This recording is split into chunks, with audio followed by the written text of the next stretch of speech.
Hey everybody, John here with the sports department. Coming on to the second day of the six-game group slates, and as you guys might have saw, we had some really close results in the King of the Rift last night. It looks like there's going to be a tiebreaker tonight between I think like five people who are members here, maybe one person that isn't. So everyone's going to be battling. Should be interesting. At least some of us are going to get a spot, no matter who doesn't. Uh, it's all right with me. The first game on the slate: Machi plus 140, Team Liquid minus 195. I would expect this to be a very low expectation game. You can kind of see it popping out in the light green here in some of these spots. Let's see, Team Liquid down in the 27 range. Yeah, this is a game that, generally speaking, it's not super favorable as far as DFS goes. I do think Liquid should come in as a favorite the way that they're marked here, but Machi's a bit of an unknown quantity. Looking at their games, I mean they're a pretty aggressive team. Not a lot of kills, but I just mean comp wise, like they play pretty aggressive types of comps. Akali, a mainstay for their mid laner. I don't really see Team Liquid having much of a problem in that matchup. Team Liquid feels fairly safe at minus 195. I think that's a reasonable way to go, but I don't think you should expect a lot of fantasy points for them. They feel kind of like a cash team to me, more so than a GPP team. Going to the second game, G2 minus 140 up against Suning, even money.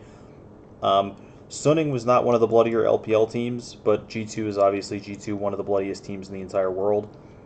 I think this is probably a high fantasy target matchup. Again, I have the numbers on the screen, I guess, so I can just look. If we look at the projections, they show up 5th and 6th, so not super exciting, at least in the top lane. Let's look around a little bit. G2 actually towards the bottom in the jungle, Suning just above them. In the mid lane, they're towards the top in the mid lane. Honestly, I would have expected it to be a little bit more aggressive than that. Am I missing a player in the mid lane? Yeah. So it doesn't feel like they actually rate them that highly. It probably has a decent amount to do with the kill participation from G2. They get a lot of kills per game, but their kill participation is not exactly fantastic. And then Suning's not a super high kill per win team, so might be a matchup that's maybe a little bit overplayed from people, because my initial assumption was to get involved in this matchup 100%. So might not be quite as good as it ended up looking. Third matchup of the day: Damwon Gaming up against Rogue. This is a matchup where something tells me we could maybe see an upset in this matchup from Rogue. That said, I mean, Damwon's a huge favorite for a reason. They absolutely disposed of JDG last night in just a matchup that was just not close. That said, their kill per win's not actually super high, and Rogue's DPL is extremely low, so this maybe feels like maybe a spot you could stay away from. Let's see what the projection-wise, lowest at 80 carry. In the mid lane, they project highest. Middle of the pack in the jungle. Towards the bottom for Nuguri, actually, which is surprising given what Nuguri averages. And then Barrel towards the bottom as well. So not towards the top of the expectations for Damwon Gaming either. But we'll compare all the favorites again in a minute. I definitely think Damwon has to be a very large favorite, but something tells me Damwon's going to lose a game or two in this group stage, even if they win their group. and who knows? Rogue played very well yesterday. There's a reasonable chance Rogue could take advantage of that. The next matchup on the slate: PSG Talon at plus 320, JDG minus 500. JDG got stomped by Damwon. That said, there were a lot of close fights towards the early part of the game where there was some skill checking going on and Damwon just outplayed them. I don't think that's likely to happen against Talon. JDG feels like the safest team on the slate to me. Really unlikely, I think, to lose to Talon, who put up a pretty poor performance in day one. And just generally speaking, what we've seen from the original Talon roster, it doesn't seem like they play a style that fits this metagame very well. I would expect JDG to come out with a better draft on day two and probably take care of PSG Talon. The third matchup of the day: GenG up against TSM. GenG at minus 300, TSM at plus 210. This one's a little tricky for me. GenG, obviously a huge favorite, which I think they probably should be. That said, I thought GenG's day one performance was kind of mediocre, and TSM did battle with Fnatic, even though they lost. They were in that game against Fnatic for sure. So this one, a potential upset spot as well, I feel like. GenG, it's the same as normal. The books are not usually too far off. I definitely think GenG should be a reasonably sized favorite, but it does feel like a potential upset spot. People also might be off of TSM because TSM was a kind of chalky underdog yesterday, and they did not win, so they let a lot of people down. Maybe a bounce back spot to try and pick up on some TSM and GPPs. Might not be very highly owned. And GenG did not super impress me yesterday in their game against LGD. So maybe a GPP spot for TSM there. Last matchup of the day, Fnatic and LGD. LGD plus 110, Fnatic minus 155. This one feels real similar to the last one for me. Fnatic might be a little over-owned after beating TSM. LGD might be a little under-owned after beating GenG, but LGD battled with GenG. Fnatic maybe shouldn't have been battling with TSM. Like, I think Fnatic's enough better of a team that maybe they shouldn't have been stuck battling with them. They did outplay them significantly, enough to win the game fairly convincingly, but the games is a little close. LGD kept it close with GenG, even though it was maybe a little sloppy from GenG. This does feel like a pretty close game.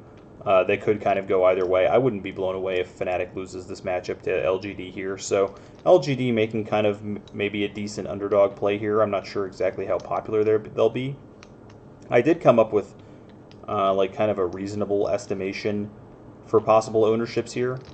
I think JDG and Damwon are almost certainly going to be the most popular. Whenever you have a minus 500 favorite, you almost always see those guys making it into an awful large percentage of the lineups, especially when they're two teams like this that tend to be fairly bloody teams in general. The TL and Fnatic, this is a little bit interesting. I'm making a little bit of speculation here because of their pricing. When you look at pricing for these teams, TL, despite being a favorite, is priced really, really cheap. And you're going to be able to get some like really nice lineups with Damwon and JDG and GenG and stuff if you play them with TL. And TL's a pretty sizable favorite. So I think you probably see a decent amount of Team Liquid. They just pair too well. And Fnatic is kind of similar. Their lineups aren't quite as good as Team Liquid's lineups, but you can also pair them around. I might end up being wrong, and it might end up being that Team Liquid is really highly owned, but Fnatic isn't, because if people were going to play Fnatic, they'd rather just play Team Liquid, who is a larger favorite and cheaper on the slate, so maybe people just go away from Fnatic. The thing with Fnatic, though, is they're just so much bloodier than Team Liquid as a team that I think maybe it might be worth paying up for them, especially if they're going to be under-owned because of that comparison. So that's why I have those guys all the way up here. I'm not 100% sure on that, but I think their pricing is going to play out that way. Because when you go down to GenG, then suddenly you're getting a lot more expensive here, where it's a lot tougher to pair with these big teams, and that's what people are really looking to do. After that, I have G2 and Suning back-to-back. They're both kind of in this mid-range price-wise. I guess Yankos is pretty expensive, and probably Caps too, right? Caps is actually pretty cheap for Caps. But I think you'll be able to get some decent ownership out of both of those two. Not super high, not super low, somewhere in the middle. It's possible that I'm underestimating the ownership for LGD here as well. I get the feeling that people just don't think LGD is very good and that they probably don't have any chance of winning, but I think they're kind of live, and I don't think their ownership is going to be that high. If people are just looking at straight odds and they see LGD at plus 110 and very, very cheap, maybe LGD pips up here past G2 and Suning. I could see that. TSM, I have them down in the bottom 4. I do think people are going to be off of them, especially after seeing GenG win yesterday and them not look super impressive in their loss. They let a lot of people down. Like I said before, I could see TSM being kind of low owned on this slate. At the bottom, we have like basically the 3 big underdogs. I mean, MCX Machi is not a super big underdog, but I don't think people are going to play them. People don't like to play teams that they don't know that much about for the most part, and most people don't know a lot about Machi. They're the team in the tournament that people know the least about, literally. Even PSG Talon, who's from their region, at least played the play-ins, so people have some gauge on Talon. The only reason I think they might be above Rogue and Talon is just they're not that big of an underdog, so people might be able to look at them as a potential upset spot, which I think is true. So I could see them here. And then Rogue and Talon, I think, have to be your bottom 2. They're playing against Damwon and JDG. very low chance that either one of them wins. So I definitely think you'll see those two as the two lowest owned. I'm most like, I guess, concerned about this 5 stretch right here, where Fnatic, GenG, G2, Suning, and LGD end up. It feels like these 5 could really be scrambled. I like these 4 as the bottom 4, and I like these 3 as the top 3. And it's just kind of a scramble in here of where these teams are going to end up as far as I'm concerned. Let's look at the favorites. JDG, Damwon, GenG, and Fnatic. So if we sort by projection, JDG at the top, followed by GenG, Fnatic, G2, Damwon, and Team Liquid in last. That's for the top lane. Team Liquid stays last when you go to the jungle. JDG stays on top. Fnatic in second. Damwon, GenG dropping down into third to last. And Jankos actually projecting second to the bottom at one of the higher price tags, so maybe not looking great for Jankos on this slate. In the mid lane, Showmaker takes over first spot with G2, then JDG. Team Liquid maintaining that bottom spot, and Nemesis we would expect to kind of underperform, so Nemesis down here towards the bottom as well. AD Carry, JDG pops back to the top. Team Liquid actually gets a boost as Ghost drops down to the lowest expectation AD Carry.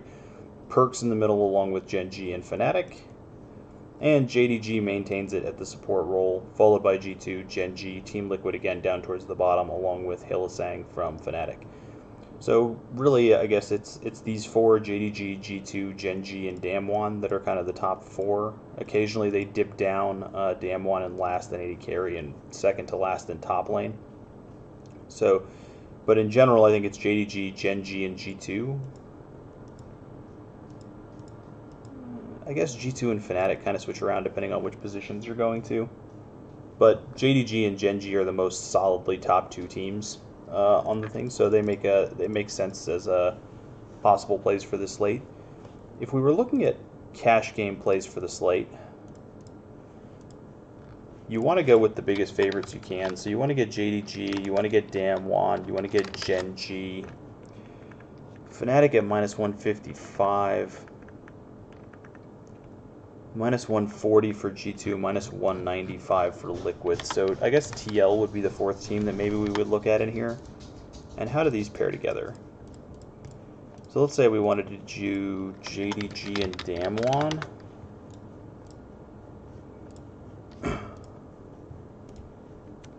Nothing. Impossible to do JDG and Damwon, so you don't even have to worry about that. What about JDG and GenG?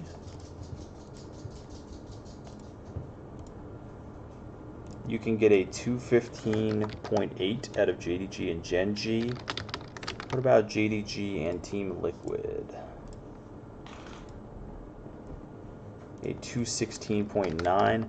So you get a slight buff there, 1.1 point buff, but at the same time, you're risking a lot more playing a -195 team over a -300 team. I think I'd prefer the JDG GenG to that. What about Damwon and GenG?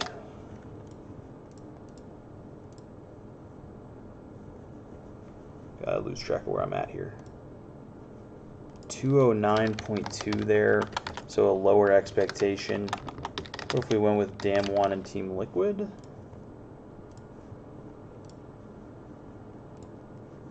$214.5, so you're still you're on lower odds teams and still not even getting the same price you're getting from some of these other ones.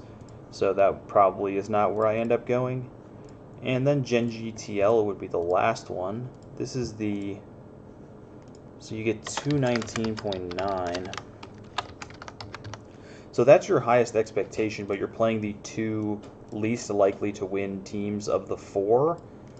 So I guess it kind of depends on where you want to go. I think the safest thing you can do is play the JDG GenG. That makes sense to me. The most kind of aggressive but pushing for ceiling is GenG and TL. That kind of is based on which kind of tournament you're in, I think, as far as whether or not you would want to do that. As an example, we had an interesting situation last night in the King of the Rift where Damwon Gaming was about 45% owned, or some very large number in that range. And given how highly owned they were, it actually kind of works out in the sense that they're 60% to win If you believe the odds, they're like roughly around 60% to win. And if they win 60% of the time, you advance every time, as long as they're one of the highest scoring teams. So if you believe that GenG could be one of the highest scoring teams, maybe you want to be aggressive and try to push here the way that people did with Damwon yesterday. Or if you want to go the safest route, I think JDG GenG makes sense. Damwon GenG is pretty safe as well, but not getting the same ceiling according to the projections anyway. So probably one end of the spectrum. If you want to differentiate a little bit, you could try Damwon TL or JDG TL or something like that. As far as GPP lineups, I think you're getting a lot of value out of someone like Fnatic. If you go like Fnatic G2, it's a 223. If you go like Fnatic JDG, you're looking at 221 with a carry captain. Fnatic and GenG, 223 with an 80 carry captain. Fnatic and Damwon, 218 with Showmaker captain, so that always has a lot of upside. The difference between that and trying to play something like, say, Damwon and JDG, oh, you can't do that anyway, but say JDG and GenG, then you're getting Life captain, and there's just like almost no chance that Life has like a huge game. He could be serviceable and he could get you through, and this is the kind of lineup that maybe you want to look at for like a cash game or something. But I just don't see really a world where he has the same kind of ceiling as some of these other captains. So I think Fnatic is a team that opens up a lot of options. What about Sunning? If you played Sunning and Damwon, that's a... Oh, I have 3 teams in there at the moment. You're looking at a mid captain there with Sunning and Damwon. If you went Sunning and GenG, you got 80 carry captain there. Sunning and JDG, carry captain there. So these are all kinds of combinations. Sunning, Fnatic, and then if you do the same thing with Team Liquid, they're also going to give you their Showmaker captain with Team Liquid. Or you can go over to JDG and get Jensen captain with JDG. If you go over to GenG, you get Ruler captain with 4 GenG. So I think for me, the crux of GPPs are probably going to revolve around either Team Liquid, Sunning, Fnatic. Maybe I throw in, get some low ownership on a team like Rogue, who I do think has some chance of winning, or some low ownership on a team like TSM. I'm probably staying away from Talon, who I don't really think has much of a chance of winning. What about LGD? I assume LGD kind of does the same thing. That's one of the great things about Worlds, is there's so many good teams here. You can really take underdogs in most of these matchups. Yeah, you get carry captain with Damwon, carry captain with JDG. So LGD makes sense as well as a possible team. Focusing around, I think definitely you don't want to leave home without an underdog on this slate. You could maybe even go double dogs. There's a lot of very live dogs, I think, between LGD, even Fnatic as a favorite, that's pretty cheap. Sunning and G2, and GenG and TSM. A lot of spots you can go in to get kind of cheaper people. I wouldn't walk into a GPP with a Damwon JDG or something like that. I just don't think that makes much sense on a slate like this. So that'll be about all for this one, guys. Definitely another pretty good slate here. Good luck to anybody who's still in the King of the Rift, and we'll see how that battle goes. Hopefully I pick up at least one spot for the second round, or the second round. At least one spot for the second round, I hope. But good luck to everybody, man. As long as people from the esports department are going to get those slots, and that's all that really matters to me. So good luck, everybody. I'll talk to you tonight. Good luck.